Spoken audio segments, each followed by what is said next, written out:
go to Mali now, where 4 soldiers have been killed and 14 others wounded by suspected jihadists. According to the military, the jihadists carried out the attack northeast of the capital Bamako, near the border with Mauritania. Mali has been struggling to contain an Islamist insurgency which first broke out in the north of the country back in 2012. Thousands of people have been killed and hundreds have fled their homes due to the insurgency.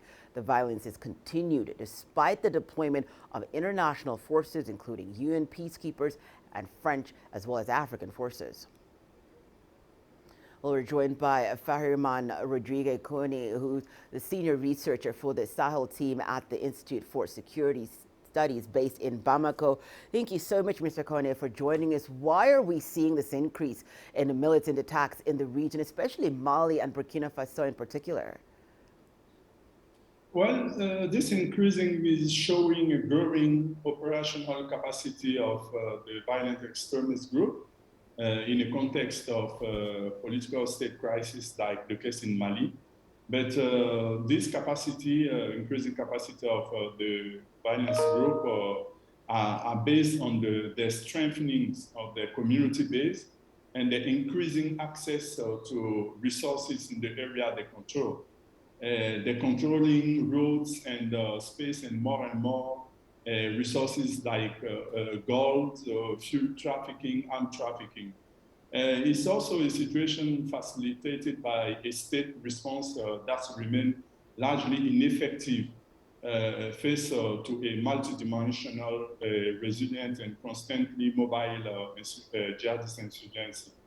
Jihadist groups are easily taking roots in the deficiencies of development, the absence of the state, and the frustration due to injustice.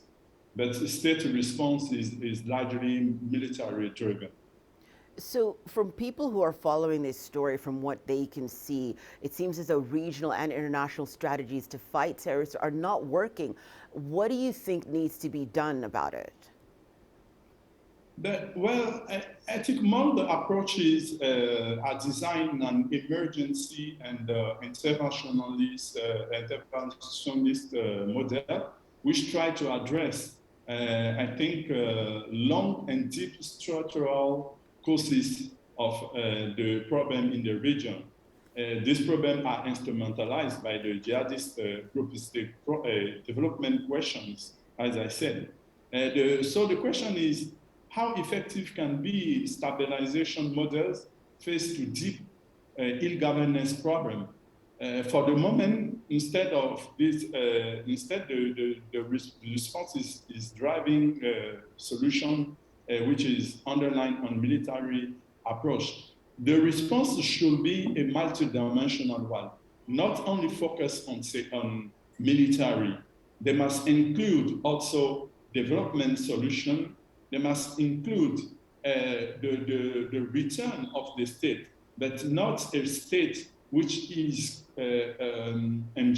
which is committing injustice, a corrupted state, but a state which is effective for citizens, a state which have, I would say, a fair governance of resources.